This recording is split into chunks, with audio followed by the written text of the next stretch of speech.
let's really hope that that check engine's just because we're out of blinker fluid. But this isn't a BMW, so it always has blinker fluid because Porsche 911 drivers generally use their blinker, and I've certainly been using it. Oh, maybe I just emptied that blinker fluid. No, this is kind of a big problem. Did not have that check engine when I bought this back in December. Came back to pick it up in April now.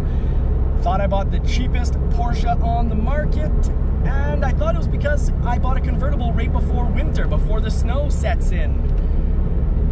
Maybe I've made a huge mistake, folks. Oh, God. Let us know based on what you see on those dials, what you think it might be. We got to figure out if we're getting towed the rest of the way, or we're going to risk blowing what will be a $25,000 rebuild on the engine, or about the same price to throw in an LS V8 engine into this. So before continuing back on the road, we'll check the engine. We got the check engine light on. It could be a whole lot of things, but we will check the oil, make sure we've got enough oil in here.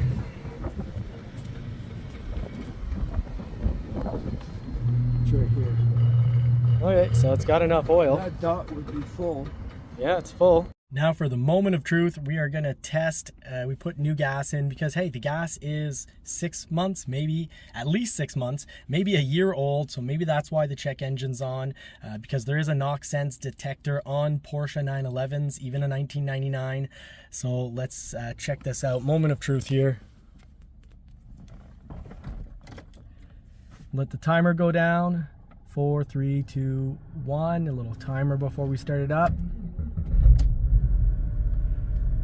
And we still have the check engine, folks.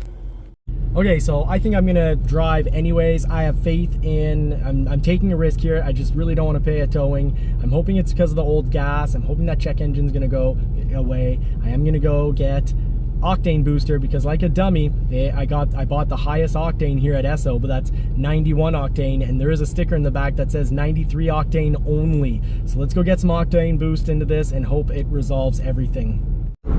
Driving the Porsche 911 here with the check engine on. Thought I bought the cheapest Porsche 911 anywhere with low miles and super clean. But now I'm driving it with the check engine on. It's definitely not the fuel because I'm running through newer, cleaner fuel.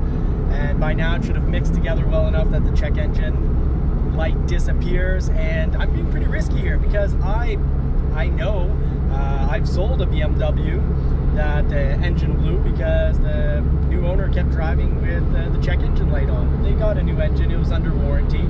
But I also know of it happening on an Audi A3 and the BMW 3 Series. So call me crazy, but I'm putting a whole lot of faith in Porsche. I'm hoping that check engine light, hoping in 1999 they had the whole like lighter color is, you know, kind of an issue, and get to it soon, and dark, then you're in big crap. So I'm hoping this is one of those situations, hoping it won't go darker.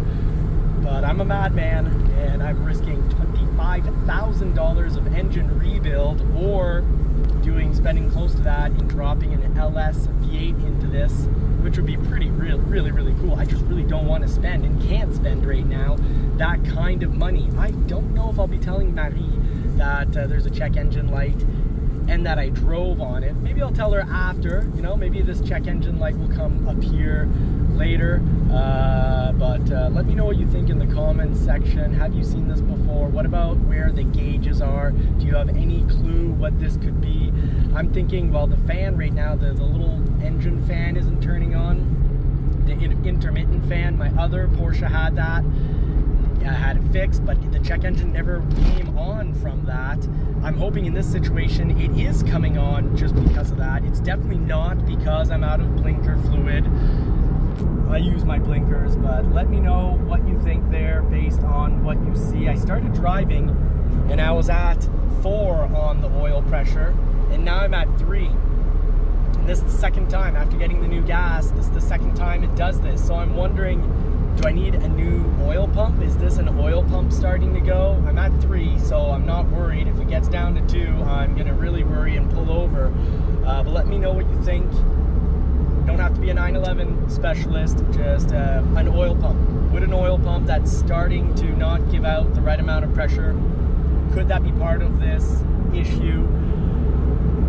I'm pretty I'm nervous, anxious, I don't know, stressed. I think I'm gonna throw on some 80s beach reggae and relax and continue to drive home, taking this major risk, folks. Public service announcement: in older European vehicles, such as the Porsche 911 996 here, this interior lock door button, if it goes haywire, there's a major problem, because it locks the front hood, where you get access to your battery, the boot, where really, well, the engine is.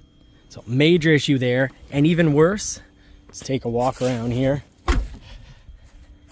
Even worse, it's gonna lock your gas tank. So we've resolved the problem. We were locked out of the gas, from the gas, and really from everything on this vehicle.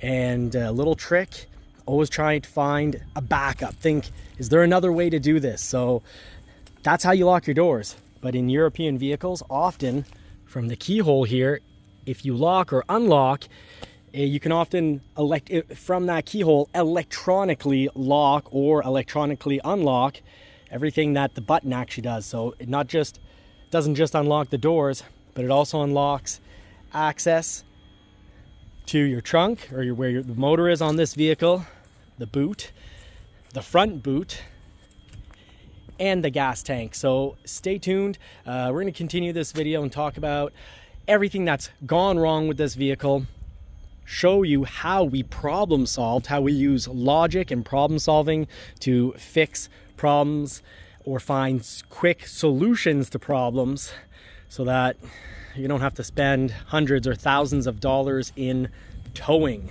Stay tuned, folks. More to come, and I hope you all get to put the pedal to the metal. We'll find out if we get to put the pedal to the metal on this, or whether we have a major engine issue. All right, we are in the Porsche 911. We've got the check engine on. We plug in down here. Easy to do. Plug in the OBD2 sensor, and pretty easy. You see it, just plug and play. Be patient, wait for it to beep. Might take a couple minutes.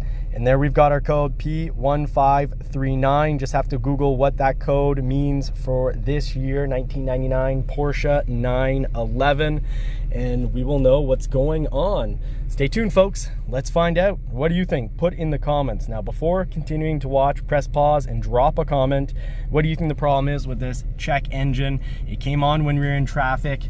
The needle here is higher than it should be, because my other 911 got fixed, and the needle now plays just right around the 180 once warmed up, and this was playing just around the line up here between 180 and 250.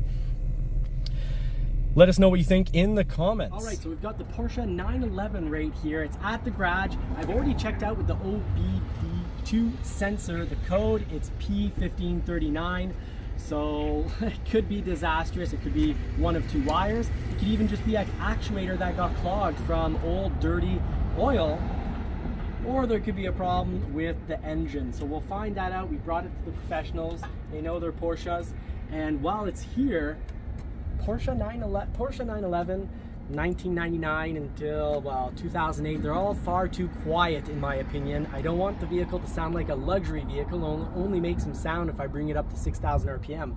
So a little cat delete here, and these pipes that if they're supposed to be stainless, well, they're awfully stained, but that easily goes on the back. I feel this is the best muffler swap, or cat delete. It's going to give us the best sound bang for buck, because a lot of Porsche 911 exhaust systems cost thousands of dollars, and that's before the install. And if you remove the mufflers, you have to remove the bumper, so an really expensive install if you're not doing it yourself. The other interesting fact is I think the sound just from these, the cat deletes, is going to be amazing. And if it's not enough, there's always the option to just cut 2 holes and bypass the mufflers altogether. But for now, we're going to try catless with mufflers, and if need be, we'll do a little modification, a little cutting and a little welding, adding of a pipe, 2 holes, and then we'll also be running without mufflers. So please let us know, would you keep your Porsche 911 in this generation 996, which is relatively quiet, would you keep it quiet and classy, or would you get it loud and, well, loud and proud, I guess? So let us know in the comments section. Putting this in here, I was gonna do this, it's bolt on, so I was gonna do it at home, but it's already here. It's getting its oil change, it's getting the check engine checked out, because I figure if I'm here for a check engine, I might as well have the oil changed and save myself some time. I might as well not crawl underneath because I don't have a lift at home. You know, let someone else, while it's on the lift, it won't take very much extra time to just undo 4 bolts, some hangers, and throw those cats of these on.